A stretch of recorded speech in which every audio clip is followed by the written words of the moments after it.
Well, and so I just want to kind of touch on some of the other actors that are in there. So we've already touched Timothy Chalamet. Villains. Let's do some villains. Well, here let's just kind of go down the list that we've created. All right, so Timothy Chalamet as Paul Atreides, and I'm not a fan of him. Like before the Dune films, I'm like, he's kind of like he's wearing the dresses on the side for fashion thing and doing all this weird stuff, and he's just he never came off as a really strong character. But I haven't seen Willow Wonka yet. I want to see it.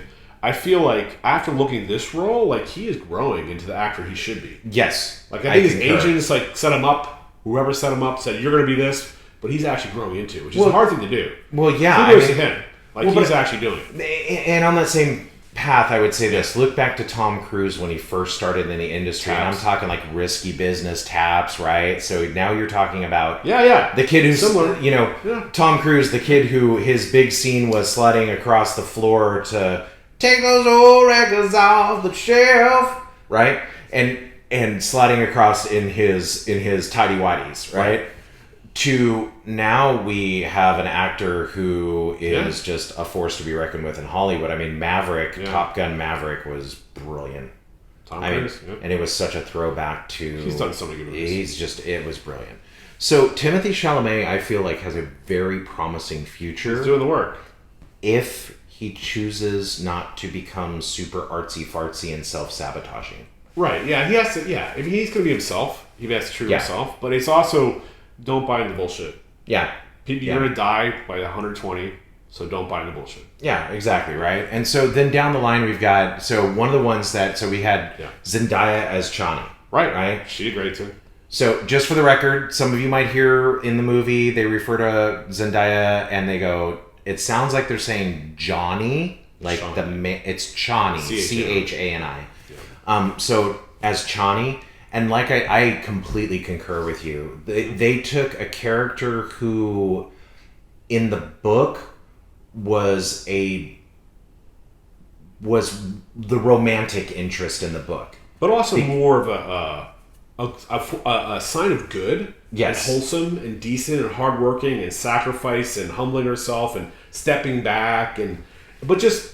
And never understanding the importance of her. Like, Paul always obsessed about her, right? Throughout the whole story, right? The whole story.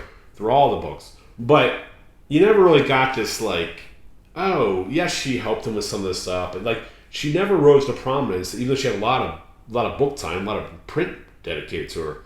I think the movie kind of clarified and did a nice twist and kind of made her more important. And one of the things that I really respect that Denis Villeneuve with their love story, right, is... Instead of turning it into just dialogue with acting in between, he leaned into the Fremen culture type aspect that he's established that also is present in the books. These are hard people. Totally. They are shaped by the desert world of Arrakis. Or you die. Yeah. You either... So, I mean, like, you... It kind of reminds me, they almost have a militaristic type approach to how things go. It's very no nonsense. It's like, yes, we can joke and laugh when we're sitting around the coffee, spitting to make our coffee, and we can joke and laugh around the fireplace at night when the sun is down and your life is not hanging in the balance. But as soon as the sun comes up on Arrakis, it is life or death now. And if we are out, and if we are out in the dunes, if we are out in the desert. And not in the siege, we could die at a moment's notice. So get your head screwed on right. And part of their philosophy is, okay, little kid, 10 years old, did it wrong and died. Okay, we can use his water. Yeah. Oh, the 10-year-old died. Okay, we'll make sure to go suck them dry and take their water. We'll make more. Yeah. So I really appreciate that there was a lot of non-verbal communication between her and... Totally. Between Zendaya's character, Chani, and Timothée Chalamet's character, Paul. That non-verbal communication on screen spoke volumes. Totally. Volumes. And it grew. Like I said, it grew. It was kind of awkward to start, and then done right. So then we move on to, hands down, I mean, I love the actor. I love the character he portrayed, which is Josh Brolin, who, those of you who are fans of other properties will recognize Josh Brolin. He played Jonah Hex in the DC universe, and he played one of the biggest baddies of all time. He played Thanos. He was the voice of Thanos. Yeah. His face and jaw. Yeah, his face and jawline and stuff like that they utilized in the CGI modeling. But Josh Brolin, just to see how far he's gone from Goonies to now. White Star movie. Yeah. Oh, yeah. To watch him go from the kind of douchebag jock big brother in Goonies. Bad guy this, bad guy that. And playing bad guys. But comic book, very one-dimensional came on. Yeah. And he's totally grown as an actor. Well, I mean, and he did the movie W. Yeah. Where he plays George W. Bush, and he was brilliant in that. I was very... Josh Brolin has truly become a tour de force in himself as an actor. No, yeah. He's now, great. Love watching him. Am I going to say that he is on par? And so he absolutely did a brilliant job as Gurney. I loved him as Gurney. I can hear your footsteps, old man. I recognize your footsteps, old man. Oh, that's great. That's just brilliant. Yeah. It's just a great line. When you watch the first movie, you watch the second movie. He adds the military, the masters, the mentats. Yeah. He gives them gravitas to that. He feels like he's from the military. He feels like he's had a steep tradition. He's teaching Paul everything new. He's on the mission the whole time. Well, and remember in the books, and it is conveyed in the movies as well, that his wife and his daughter were killed by the Harkonnens, and not just the Harkonnens, by Raban the Beast. Yeah, because he was a beast. Which is Dave Bautista's character, by the way, who I really... I almost feel like there wasn't enough screen time with him. Yeah, he did more. Yeah, he definitely did more, but he did a great job. I respect the fact that they didn't have a ton of screen time with him, because you can only do so much with so much time on screen, but Fad had to come in his own. Oh yeah, well, and they spent more time. So Sting played the character in the first movies, right? He came off crazy in the first movies. Yeah, that was good. In the first movies, because he wasn't an actor's actor. He's a musician first, actor second. I will tell you this: Austin Butler as Fad Rotha Harkonnen was perfect. Yeah, totally. Austin Butler, obviously, I see him get an award for this. Well, because here's the thing, right? So Austin Butler, not a lot of movie credits to his names, not a lot of leads to his names. Right. He just did the Elvis film that came out, and was amazing. And that's where you're like, whoa, okay, hold on, wait a second, this kid can act. Yeah, and he's humble about it too. Yeah, he's not as far as we know. Everything that we've seen of him, he does not. He's just doing his role. He's doing his role. He's trying to be an actor's actor. Yeah. Totally. He really comes across kind of like he's trying to be an actor's actor. Yeah. Yes. Maybe he's a good actor. I'm buying into it. But yeah. Yeah. Maybe he's a good actor. We're just buying it. He's good. But out of that, when he plays, the way he plays Fayed Rotha. Oh, so perfect. Fayed Rotha is a highly intelligent psychopath. Legitimately, he is psychopathic. And is rewarded for it. And he gets rewarded for it every single time. And Baron Harkonnen read and made him this way. Oh yeah, he is totally. This is because he wants a successor that is just as ruthless and vile. Yeah. And so that's kind of the whole thing with the Harkonnens too. Is they're really super dark. You also find Baron Harkonnen was a flamboyant personality that had his way with all types of people, first sexually. And then at one point he burned the Bene Gesserit, so they gave him a disease, which made him become this big grotesque thing where he needed floaters to help him around. He doesn't know where it came from. It's uncurable. So he has his own tragic story of why he's a brutal, mean person. Oh yeah, 100%. And I won't dive too far. But you'll find out in the story, everything's gray. Yeah. You think the good guy's this, but not really. Well, the guy's that one, not really. Well, and that's just it. Within the books you actually get it, but it's just like with Fayed Rotha. Yeah. It's he's a product of his environment. So it's is he the bad guy? Is he evil? Is he vile? 100%. Or did he grow up a Nazi-like world? Yeah, but exactly, right? So but he also was intentionally shaped by his environment by the people around him trying to form him into what they wanted him to be. Right. He didn't have choice in his life. Yeah, there is no choice in his life. And they do a great job in the Dune Part 2 to bring him out, and it was... And the movie's 2 hours and 45 minutes. Yes. And I think the first hour I'm like, wow, where's Fayed? He's not even here yet. Yeah. Right? But when he comes out, you're like, oh. Oh yeah. Okay. Visiting the Harkonnen homeworld for those scenes. I have never really been on the Harkonnen homeworld except for inside buildings. Dark Sun. Oh, that's with the colors and the scheme. Oh man, they visually shot it was just. Oh, again, Denis Villeneuve, absolute brilliance. This is a magnus opus of the film. That's part of it. Yeah. So cinematography is amazing. And again, I just want to say that 100%. And I feel this is a Austin film Butler did a that phenomenal job. I saw it once, and I was taking it all in. I'm going to have to watch it 2 or 3 times to really appreciate it. Like, there's so much going on. That's just it. I went and saw it on day 2 of its opening, and I feel like I could go back and sit through it again. Maybe we would need to go do that. Yeah. The wife's starting to do it. We'll do a matinee. Yeah. So then, so absolutely hands down one of my favorite characters. Okay. Not in the books. No. Not one of my favorite characters in the books. Not one of my favorite characters in the 1984. Which one? Who? Denis Villeneuve and Javier Bardem as Stilgar. Oh, Can we just legitimately take a moment to revel in Stilgar? And like I read things about him so far, like, oh, he's playing comical this, that. I'm like, no. There's so much nuance to his performance that you weren't taking it in. Go watch it again.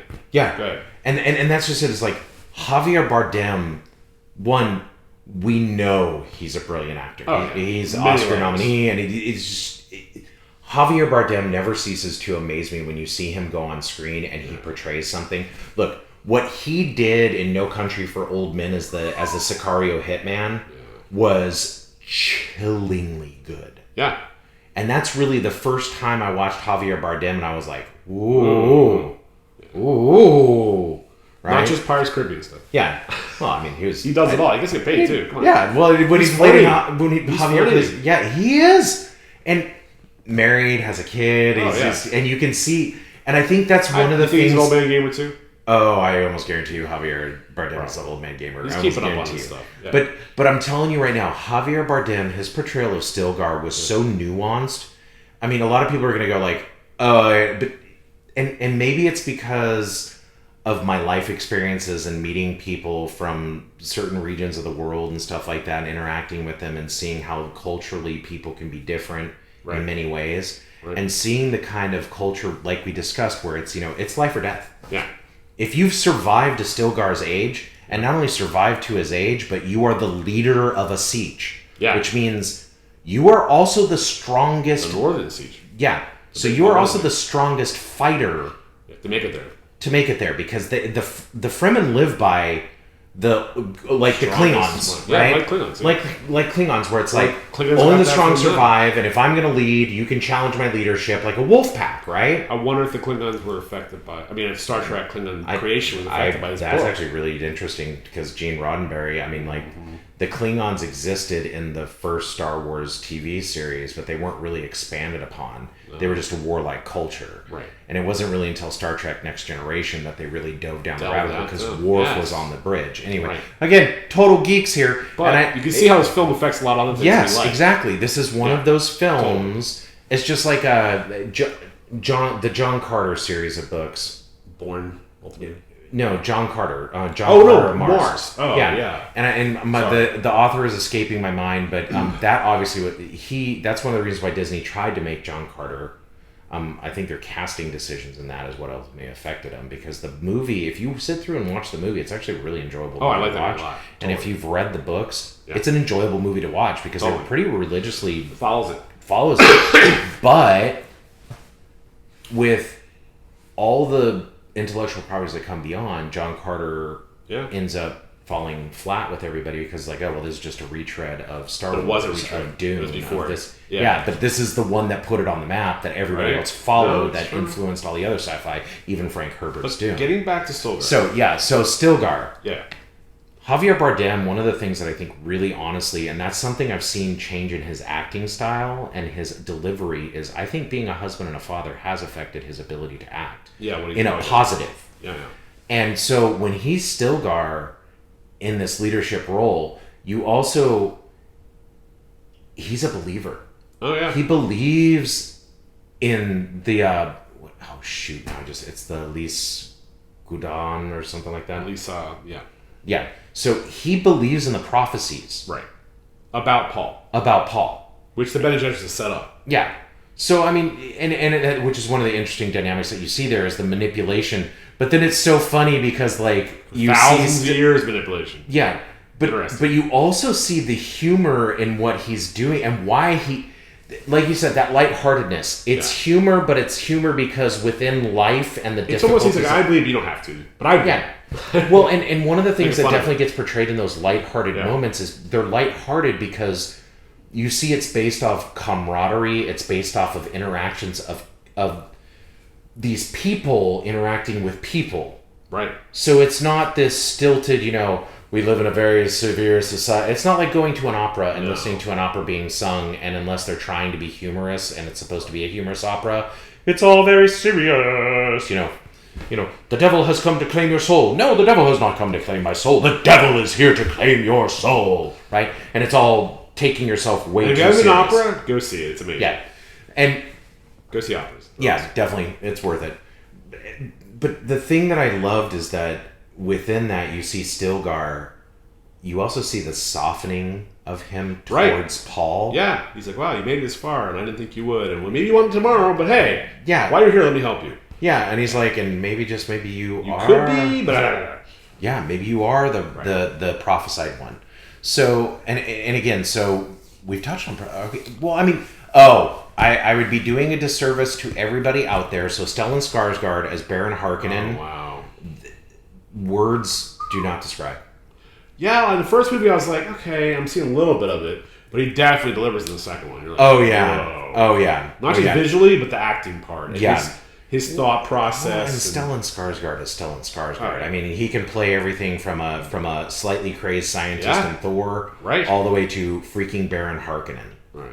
Who is hands down roles in science fiction. Yeah, one of the darkest science fiction. Yeah, well, I think it almost. I mean, like aside. Well, no, I mean, I guess that is fair because they both are child murderers. I'm just saying. Yeah, no. You're like Anakin Skywalker, Darth Vader, murdered an entire temple full of younglings. But even worse, like you get in the future books, and you see like the face dancers and the cloning tanks. They take people, make them with animals, and like chop their part. I mean, deprived on all the levels. This is from a 1960s book. Oh yeah. Like there's definitely a level of depravity. You can't make that film. Yeah, there's definitely the Harkonnens are. They hit at it, but they can't really show you that on screen. Yeah, they would get an NC-17 in a heartbeat if you really dove into House Harkonnen. Yeah, so the book is a little deeper into this. But it's just because it's Baron Harkonnen is like beyond all depravity. Hedonistic. Yeah. Depravity. But still, he was manipulated. Yeah. So even just like Faye, he was manipulated too. So it's kind of like. So then we go on to. Because Bene Gesserit's been around for thousands of years. Now here's the thing, right? So a lot of people will not recognize this name. She's been a character actor for years. Charlotte Rampling. Oh yeah. She's a British actress. She's been around for years. Yeah. I had to go look her up. Yeah. And I realized she's in a lot of stuff that I've already seen, and the actress that I see, she plays these supporting roles. Right. She's kind of like she's like a female Gary Oldman, man. There you go. Where it's just like that's a character actor who she can take on these mantles and be anyone. Right, but do a really good job at each time. And she brought kind of like how Alec Guinness brought a level of gravitas to Star Wars. Yeah, at that time. Yeah. Her presence as the Reverend Mother, as the lead Bene Gesserit, the head manipulator, the head manipulator, the catalyst for everything we are seeing on screen. Yeah. And I really want to make it clear, the catalyst for everything. Yeah. She does a brilliant job, and which is interesting. So it's not like FrankHerbert said, "Here's all this power, but actually the most important thing is this religion." And that's the theme throughout the whole thing. Like, but it's not just the religion. Manipulation. The most powerful person in the universe is not the emperor, or the princess, or the heads of the houses. No, it is the Reverend Mother of the Bene Gesserit. Yes, an insanely powerful woman, who manipulates and watches everything, an entire all detail, galaxy and empire. Every step of it. Through generations. Yeah, and like it's not just like she checks up on people. Like she's like every little thing is her in her domain. Yeah. Like she is truly the spider at the center of the web. Right. That's all. And she did such a wonderful, incredible job portraying that gravitas and that power and control, that authority that comes with being the Reverend Mother. Totally. And when that authority is confronted with other authority towards the end. The apple cart gets thrown over. Yeah, and it is absolutely and to see that in Dune 2 come to fruition, that moment. Yeah. And that power struggle plays out the rest of the books. Oh yeah. So. But it's absolutely, again, and then we have Florence Pugh.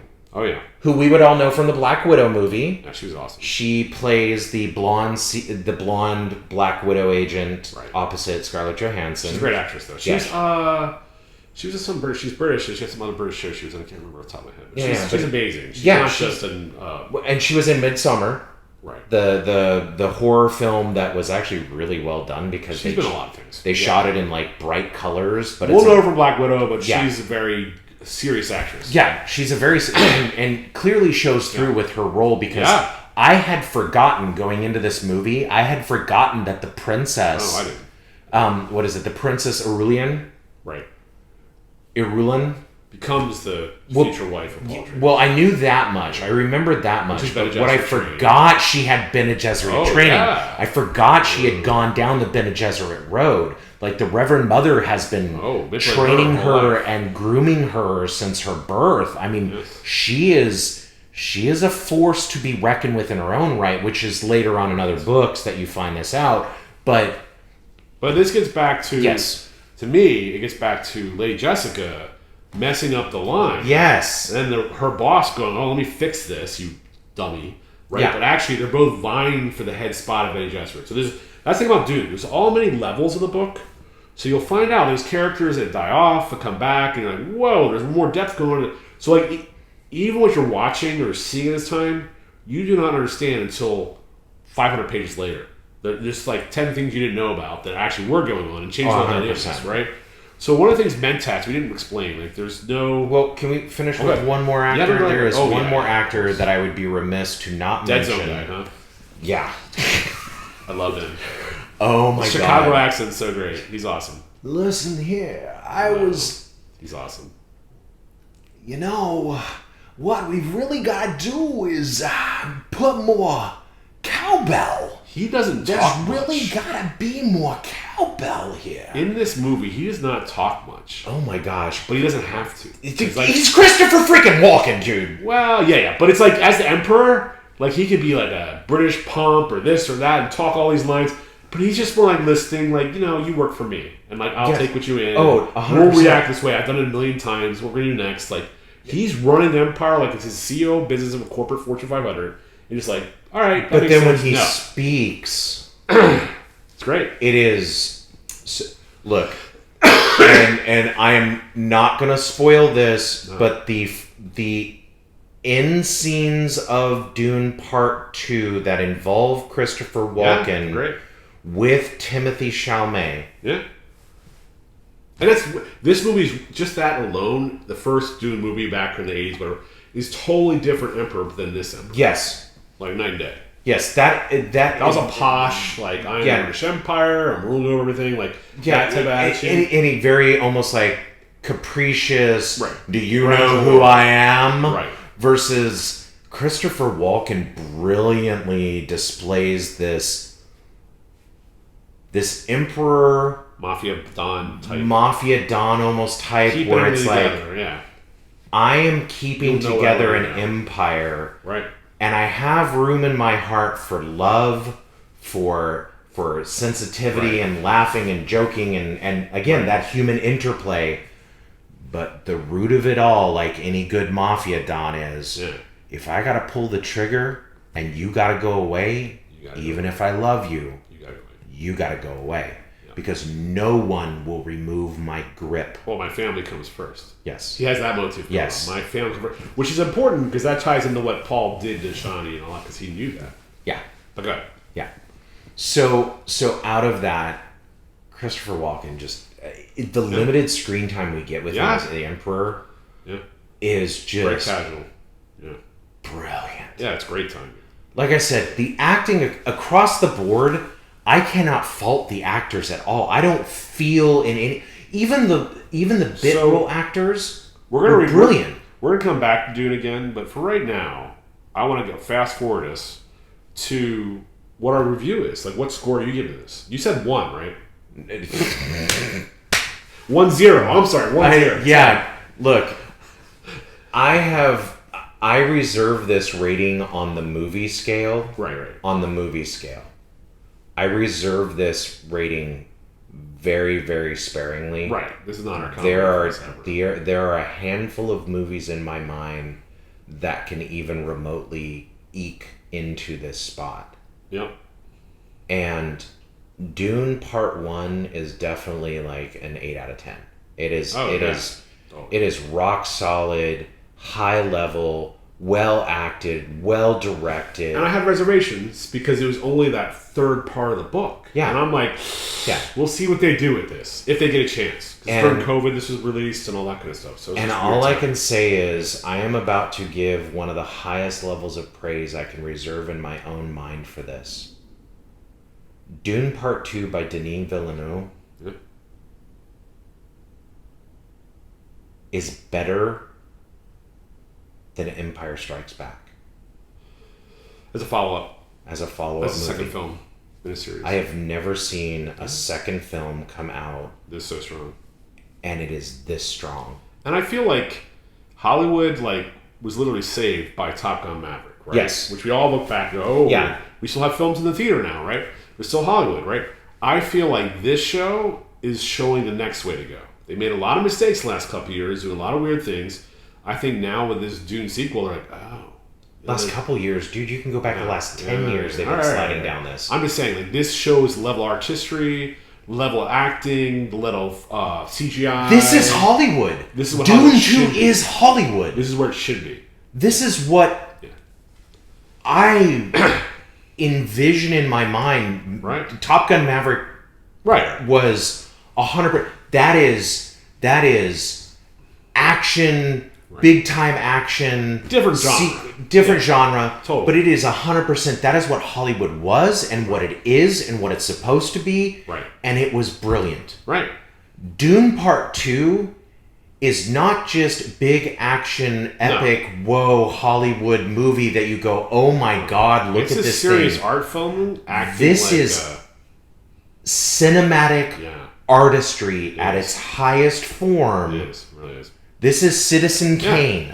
Yeah, this is up there. Yeah. This is Gladiator. Braveheart. From an old man game point of view, this is a 10 out of 10. Yeah, I give it a 10 out of 10. Too. You asked, and I'm giving it. This is, I can't... But for me, it's this film, this book series affected my life. Throughout my life, I got into politics. I did different things. It's like, and you go back to this film of this book series and go, oh yeah, this is similar. There's things in life that this film tries to explain, right? Yeah. This book and this film series. So I feel like that's an important reason for this film. It's also, you can see, just talking us through it, like how many different other famous directors and movies and books it influenced. Oh, 100%. Right? So, for there, it's just a 10 out of 10. But could they deliver? Could they be satisfactory enough? And part about watching Dune is it's not a fun thing to watch. No. So you have to understand it can be legitimately painful to watch. This is not Mary Poppins. This is not like rah, we love Death Star at the end. Yeah. No, this is like a deep science fiction study on humans, the environment, energy, our future, all this stuff. It's the interplay, because I mean one of the interplay is a good word to use. The interplay of humanity amongst itself. Yeah. And one of the phrases that comes to mind when I think of Dune is it's a power corrupts. And it's a tragedy. Yes. It's a Greek tragedy on a broad scale. But and the power corrupts. Power corrupts. Absolute power corrupts absolutely. Yeah. And that is something that FrankHerbert he knew 100% conveys in his novels. Yeah. And this movie, I can't say enough. Well, man. wasn't he related to Joe McCarthy, right? His Uncle Joe. Yeah. Okay, so Joe, as in like the Big Red Scare, Joe McCarthy. You know, what's crazy about communist... McCarthy is I grew up as like, oh my gosh, Joe McCarthy put all these communists in jail and all these hearings and stuff. And I'm like, oh, it's horrible. Like, just horrible. Like, why should we ever have a witch hunt or anything, right? Yeah, right. Oh no, there's these. But then I also studied systems, and you see all these ex-KGB agents, and they came out after the Cold War like, oh no, he was right. It was much worse than he said, actually, or knew. Yeah. So you're like, oh my gosh, like McCarthy wasn't the bad guy, right? Yeah. And communism still is the bad guy, right? Mm-hmm. Sorry, Chinese people. And we get Chinese communism because, oh gosh, your history is crazy. So, not to put that on anybody, but communism itself, you can see how he's Soviet communism. Any communism. Yeah. I feel just doesn't work. And part of Dune is telling a story in his books. That's influencing this too. Like he's talking about how capitalism sucks, communism sucks. Here's human nature. How can we get better? Well, yeah. I mean, think about the very resource. There is one resource in the entire universe that all must have, so that they can do interstellar travel. Live long. Power. Spacer guilds, the Mentats. The Bene Gesserit need it so that they can develop their brain, so they can develop their powers. Yeah. I mean, and it's just spice is everything to the entire universe. Everything. Yeah. And there's only one planet that has it. Which is crazy. It's a finite, and not sure if it's a finite resource, but it is definitely finite to this one planet. Yeah. And so, as Baron Harkonnen says, he who controls the spice controls the universe. Right. Right? Yeah. And it's I look at that and I just go, and the allegorical comparison that FrankHerbert was making was this was leading up to in the 60s, leading towards there was a big thing about our oil supplies and would there be more oil supplies, or is this a finite for crude oil and everything that we derive from that oil, and only a handful of countries have deep oil reserves, which, in the late 70s under Carter, we learned about the gas shortages and the rationing and being inflation, and being dependent. And then we've seen through the years the fluctuation of gas prices and oil prices and this, that, and the other. And we've seen some administrations that have lent itself to making less expensive at potential, some would argue at potentially the cost of the environment, and the well-being of the environment, and then you see others that have put the well-being of the environment at the cost of the well-being of the people, because when you do that, you raise. I mean, it's just basic. I kind of sort of went to college for some of this, and that creates an economic pressure on the prices of oil, which then raises the cost of goods and the cost of gas at the pump, and I mean the list goes on and on. I don't want to wax philosophic on a political point. But you can see where spice is that resource and the politics around it. That's something about Dune 2. You guys all have to understand. Dune 2, Dune the book, and Dune the series by FrankHerbert is a case study in human interplay and interaction, and then it gets into religion and politics, all the things that you're not supposed to talk about. Right, no taboos. Yeah, there are no taboos. Like Andrew said, like you get into House Harkonnen and you get into hedonistic ways, and again, I go back to one of the clear defining. Echoing phrases through the entirety. He was touching on, there was an AI war, so they outlawed all thinking computers. That's why they had to have Mentats, right? Yeah. He gets into the genetic manipulation of cloning, right? Yeah. Which we have all these other questions affecting us now, and it's 2024. Like, this is back in the 60s, and he kind of laid it all out. He went through all this permutation. Yeah, it's when science fiction becomes reality, right? And FrankHerbert's novel kind of has that in there, where science fiction's... There are strands of our reality within his own science fiction, which is just absolutely stunning. And you read his book, you feel like he's trying to tell you about stuff that's going on without getting killed. Yeah. And that's like part of the motive for this book. Like, it wasn't just about, let me save the environment. Like, how do I talk about religion and politics and oil without getting killed? Let's put it on a desert planet, and there's Bene Gesserits, not Jesuits, Bene Gesserits. You know what I mean? Like, Jesuits. All that, right? And there's the Imperial. Speaking of, we are definitely going to have to do a review. Sorry to do this on camera, but we were definitely going to have to do a review on that new show on Hulu, Shogun, which has the Jesuits. Yes. Yeah. I'm just saying. No, it's awesome. Sorry. ADHD moment. Apologize. No. But it's awesome history, too. Oh, yeah. So, right now, we're going to the Family Gamer score, which... It's hard, because it's like... Yeah, I mean, this is... If I had a young kid that was like 10 or 12, right? Well, my son was 10 or 12, and I said, hey, Dad, I want to see Dune. Okay, so here's the thing for that. Okay, so as a father, as a husband, father, having raised a child into adulthood, I will say this. I know. I'm going to get I'll give it a 5 out of 10. Because... if you are comfortable with the subject matter, because really in this one there's not a bunch of nudity and stuff like that. But they eat people. Yes, I know. It's Fade's like lovers are waiting to eat the spleen or whatever. I mean, that's pretty. Yeah, but sorry, but he alludes. You never see it. No, but you see him killing other people. Oh yeah, you absolutely see him like he just randomly stand there and just the first one was not as brutal as the second one. Yes, there is a brutality to the violence in this that definitely raises it to. You need to be very. I'm not gonna. Again, we will never tell you how to raise your kids. So that's not what we're here to do. It's a 5 to 10 because family consists from 2-year-olds to 18-year-olds, right? Yeah. So you need to make a decision what's right for you and your family. It's a PG-13 type. It isn't right in the Hollywood world, but in our family, it's between that. So it depends how mature your son or daughter is and what you want to expose them to. So there's. Go over quickly. There's a lot of death and murder, a lot of gouging. Oh, yeah. A lot of death and murder. That's one thing that's prevalent throughout the entire There's definitely sexual tension going on. Yes. All the way through. People sleeping with each other just get babies and concubines. So there's a lot of stuff that if you had a 5-year-old or an 8-year-old watching this, you'd have to do a lot of explaining. And even then... You got a lot of explaining. It might be a bad effect on them.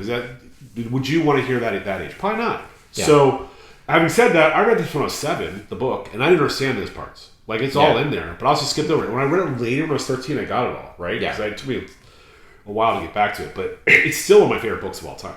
Yeah. So, I would say, if they're old enough to read the book and understand it, then you can consider it. But still, it's 5 to 10 for family because it's just not aimed for family. Yeah, this is not a family-friendly movie. It's Single gamers, 10. Oh, yeah, dude. It goes right back up into 10. And we had our wives come with us, so this was like a test for us. And they're kind of like, They're okay. They ride the wave. Okay, so your lovely raptor wife, she's more nerdy than you. We're gonna call her Alpha. All right. Yeah, she's an alpha. Yeah. So Alpha, she is more nerdy, sci-fi leaning. Yeah. Oh, and she's like Star Trek over Star Wars because she has to have the scientific explanation. Yeah. It's too fantasy. She doesn't like it. Now, my raptor wife, I'm gonna call her Indigo. Right. All right. There you go. Yeah. So my raptor wife does not like sci-fi fantasy. That is not her jam at all. No. Like it was pulling teeth to get her to sit down to watch Game of Thrones when it was on TV and popular, and only because all of our other friends were watching and talking about it, she felt kind of left out. So she's like, "All right, walk me through this. I know you've been watching it." And I went back to season 1, episode 1. Right.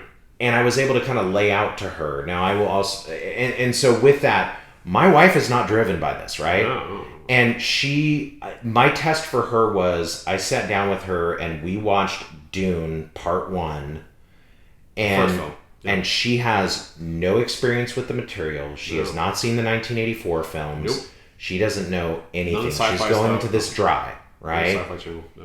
So there's no dad or mom to help explain the stuff, or they're teenagers. They've read the books. To her, it's this silly little people dressed up in costumes in some fantasy world. Yeah. Playing games. So her exact words to me were, if you were not here, and she hates pausing movies while we're watching them. Right. But there were multiple times during the movie where she's like, please pause it. And I would pause it and she goes, and she would tell me what she thinks she sees, but she doesn't understand it. And I would give her some deeper background and history to it, knowing the lore behind it and the book. And she would go, oh, okay, well, that kind of makes sense. And so she said within the first 30 to 45 minutes of this movie, she would have shut it off and put it on the shelf and never watched Dune again. Right? But she was willing, because she's my wife and she loves me. At least I like to think she does after 18 years of marriage. Right. And I love her, and so she very graciously sat down to watch the movie with me. Right. Just this last weekend before we went out. And she sat down and watched the movie, and again, we stopped, paused, I explained things, we took some breaks so that she wouldn't be overwhelmed by it, because it can be very overwhelming if you don't know any of the material. Right, oh yeah. Because there's a lot to digest. Yeah. And she walked away from Dune Part 1, and she said, okay, I want to see Part 2. Which is a big deal. Because we've been friends now for a long while now. This is her least favorite thing. Yeah, this is her least favorite thing. And for her to say, yes, let's go see the movie in theaters. A thumbs up. Which she even, just to put this on blast, love my wife with all my heart. She's an amazing, incredible woman. She hates seeing movies in theaters, let alone watching science fiction fantasy movies. And she did both to go see this. Yeah. And what was her reaction afterwards? She walked away from this movie and she said to me in the car ride home, wow, that was really good. Right. That was really good. And, you know, she's not giving me a numerical rating or anything like that, but the fact that my wife walked out of there and she said, that was amazing. That was a really amazing movie. That was really good. That was really well done. Her only complaint the whole entire time was, it was too darn loud. Oh, it was loud. You got to bring your earplugs to see it IMAX, definitely. Yeah. But back to our scores, we got 10, 10, 10. We're going to leave it off here now. Family is a 5 out of 10. Oh, sorry. 10, 5, 10. Good point. But basically, that's our point of view on Dune. We'll see more of you. Yeah, absolutely. And you know what? Thanks for... Give us a thumbs up. Subscribe. Give us a thumbs up.